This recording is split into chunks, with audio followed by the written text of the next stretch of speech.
Hi guys, welcome to my YouTube channel. അപ്പോൾ നമുക്കിന്നൊരു കല്യാണത്തിന് പോകാനുണ്ട്. ഇന്നലത്തെ കല്യാണം നാളെയാണ്. അപ്പോൾ കല്യാണം തലേന്ന്. അപ്പോൾ പറഞ്ഞു വരുമ്പം ചെക്കനും പെണ്ണും നമ്മളെ ബന്ധുക്കളാണ്. അപ്പോൾ ആദ്യം ചെക്കൻ്റെ വീട്ടിൽ പോവും. അത് കഴിഞ്ഞ് ഹൽദിയും കാര്യങ്ങളൊക്കെ പെണ്ണിൻ്റെ വീട്ടിലാണ്. അപ്പോൾ എന്നിട്ട് പെണ്ണിൻ്റെ വീട്ടിലേക്ക് പോകണം. അപ്പോൾ ഞാൻ ഓൾറെഡി റെഡിയായി. ഞാനൊരു മഞ്ഞ കുപ്പായിലിട്ട്, ഹൽദിയല്ലേ, അതുകൊണ്ട് മഞ്ഞ കളർ എടുത്തേ. അപ്പോൾ ഞാൻ റെഡി ആയതുകൊണ്ട് തന്നെ നമ്മളെ നായിയുണ്ട്. നായിനെല്ലാം പുറത്തിളക്കണം. അപ്പോൾ അവരിളക്കിയിട്ടുണ്ട്. രണ്ടാളോടെ ഇരിക്കുന്നുണ്ട്. അപ്പോൾ ഇനി അമ്മയും ചേച്ചിയും റെഡി ആയിട്ട് വരണം. അപ്പോൾ അവർ വന്നതിന് ശേഷം വേണം ഇനി പോകാൻ വേണ്ടിയിട്ട് ചെക്കൻ്റെ വീട്ടിലേക്ക്. ഇതാണ് കേട്ടോ.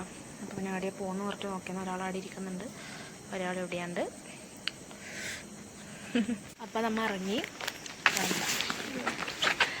അപ്പോൾ അമ്മ ഇറങ്ങലായി. അപ്പോൾ ഇനി ചെക്കൻ്റെ വീട്ടിലാണ്. അങ്ങനെ മാമ കൂട്ടാൻ വന്നുകൊണ്ട് തന്നെ നമ്മൾ വേഗം എത്തിയിട്ടോ. ഒരു 10 മിനിറ്റ് ഇല്ലാന്ന് തോന്നുന്നു, അത്രേ ഡിസ്റ്റൻസ് ഉള്ളൂ. അപ്പം ഇതാണ് ചെക്കൻ്റെ വീട്. ഇതിൻ്റെ അടുത്തടുത്ത് തന്നെ എല്ലാവരും ഒരുമിച്ചാണ് കേട്ടോ. വീടുകൾ അടുത്തടുത്താണ്. അപ്പോൾ അപ്പുറത്തെ വീട്ടിലാണ് ഫുഡും കാര്യങ്ങളൊക്കെ കൊടുത്തത്.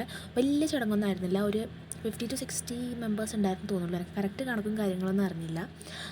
അപ്പോൾ പെണ്ണിൻ്റെ വീട്ടിലേക്ക് ഹൽദിക്ക് പോകേണ്ടവരും പിന്നെ കുറച്ച് നാട്ടുകാരും അങ്ങനെയൊക്കെയാണ് ഉണ്ടായിരുന്നത്. അപ്പോൾ ഒരു കുഞ്ഞാവനൊക്കെ ഉണ്ടായിരുന്നു അവിടെ. അപ്പോൾ ഞാൻ നെക്സ്റ്റ് ഫുഡ് കഴിക്കാൻ പോയി. ഫുഡ് എന്ന് പറഞ്ഞാൽ നെയ്ച്ചോറും നല്ല ചിക്കൻ കറി ഉണ്ടായിരുന്നു. അപ്പോൾ തലേന്ന് നോർമലി അതാണല്ലോ എല്ലാവരും വെക്കാറ്. അപ്പോൾ നിങ്ങൾ കാണുന്ന പോലെ അത്രയേ ആളുണ്ടായിരുന്നുള്ളൂ, കുറച്ച് പേര് മാത്രമേ ഉണ്ടായിരുന്നുള്ളൂ. മെയിനായിട്ട് വന്നതെന്ന് പറഞ്ഞാൽ ഹൽദിക്ക് പോകേണ്ടവരാണ്. അപ്പോൾ അമ്മയും അമ്മമ്മയും ഏച്ചിയും ഞാനും അങ്ങനെ ഫുഡ് കഴിക്കാമായിരുന്നേ. നമ്മളെല്ലാവരും കഴിച്ചു. അങ്ങനെ എല്ലാവരും ഫുഡൊക്കെ കഴിച്ച് ഇനി പെണ്ണിൻ്റെ വീട്ടിലേക്ക് പോകാനുള്ള തയ്യാറെടുപ്പിലാണ്. ഒരു 5 കാറോളം പോയിട്ടുണ്ടായിരുന്നു കേട്ടോ. അത്യാവശ്യം പേരുണ്ടായിരുന്നു. ഫസ്റ്റിൻ്റെ ചെക്കൻ്റെ വണ്ടി പോയി. അങ്ങനെ ബാക്കിൽ 5ഓളം വണ്ടികൾ പോയി. ഇവിടെ നിന്ന് നല്ല ഡിസ്റ്റൻസ് ഉണ്ട് കേട്ടോ. പയ്യന്നൂർ നിന്ന് ഇരണാവിലേക്ക് എത്തണം. അപ്പം ഇരണാവല്ല, പാപ്പഞ്ചേരിയിലേക്ക് എത്തണം. അപ്പോൾ അത്യാവശ്യം 1 അവർ ഉണ്ടെന്ന് തോന്നുന്നു. അങ്ങനെ നമ്മൾ അവിടെ എത്തി. അപ്പോൾ ഒരു കാറ് മാത്രം ലേറ്റായി. അപ്പോൾ ആ കാറിന് വേണ്ടി വെയിറ്റ് ചെയ്തതാണ് നിങ്ങളിപ്പോൾ കാണുന്നത്. അപ്പം ഈ വീട്ടിൻ്റെ ബാക്കിലായിട്ടാണ് പെണ്ണിൻ്റെ വീട് വരുന്നത്. ഇനി അങ്ങോട്ട് നടന്നിട്ട് പോകണം. അങ്ങനെ നമ്മളെല്ലാവരും അവിടെ എത്തി. അങ്ങനെ പെണ്ണും ചെക്കനൊക്കെ സ്റ്റേജിലെത്തി. ഓൾമോസ്റ്റ് എല്ലാം സെറ്റായി. നമുക്കറിയുന്നവർ തന്നെയാണ് കേട്ടോ. ഞാൻ പറഞ്ഞില്ലേ, ചെക്കനും പെണ്ണും നമ്മളെ ബന്ധുക്കളാണ്. അപ്പോൾ ഓൾമോസ്റ്റ് 2 വീട്ടുകാരെ അറിയുന്നവരായതുകൊണ്ട് തന്നെ വലിയ സീനൊന്നും ഉണ്ടായിരുന്നില്ല. അവിടെ പോയാലും ഇവിടെ പോയാലും ബന്ധുക്കളാണ്. അപ്പോൾ കേക്ക് കട്ടിങ്ങും കാര്യങ്ങളൊക്കെ ഉണ്ടായിരുന്നു.